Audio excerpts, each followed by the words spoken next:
HPV or measles. Still some work to be done. Those vaccines, we need to make sure they provide protection for over 5 years, that they block infection. But anyway, the world of vaccines, there's a lot to be done, and a lot of that great work will happen here in India. I was impressed to hear about how you're bringing the cost of various products down.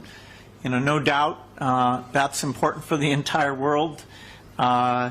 We work mostly in infectious diseases and malnutrition and anemia. And also there's a lot where it's our partners in India who are going to help bring those prices down. I started my trip on Tuesday in Hyderabad, and of course a number of the great private sector companies that provide innovative low-cost medicines are based there. So I had a chance to meet with them. Also, I had a chance to meet with the Indian diagnostic manufacturers. I think if you go back 5 years ago, the amount of unique diagnostic activity in India was actually quite modest. Then we got Bio came in, but then in the pandemic, one of many things India moved with incredible speed was to work with those companies to get their diagnostic volume up and to get the price down.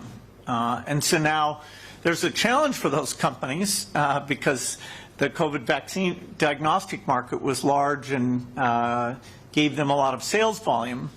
And now they need to create a new generations of products that are both low cost but appeal to non-pandemic markets. And I was pleased to hear how the Indian government, including Ministry of Health, Department of Biotechnology, through the Index, CCAMP type work, is partnering with those companies. And although we've just started, we're also partnering with those companies. For example, the idea of having a low-cost TB vaccine, a TB diagnostic, excuse me, is our top priority for diagnostics. There's many diagnostics that we want, but the one that would be the most dramatic would be to have something like a $2 or less TB diagnostic, which would make the goals that the government of India and the Gates Foundation have of reducing TB cases, make that quite realistic, particularly when combined with the next generation of TB drugs that are coming along.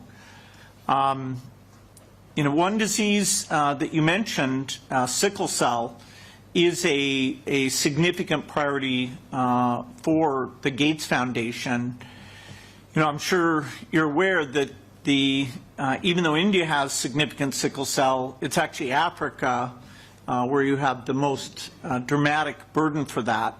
And so in the same way that you're looking for a low-cost genetic therapy for sickle cell, we're doing that. So I'd love to combine our efforts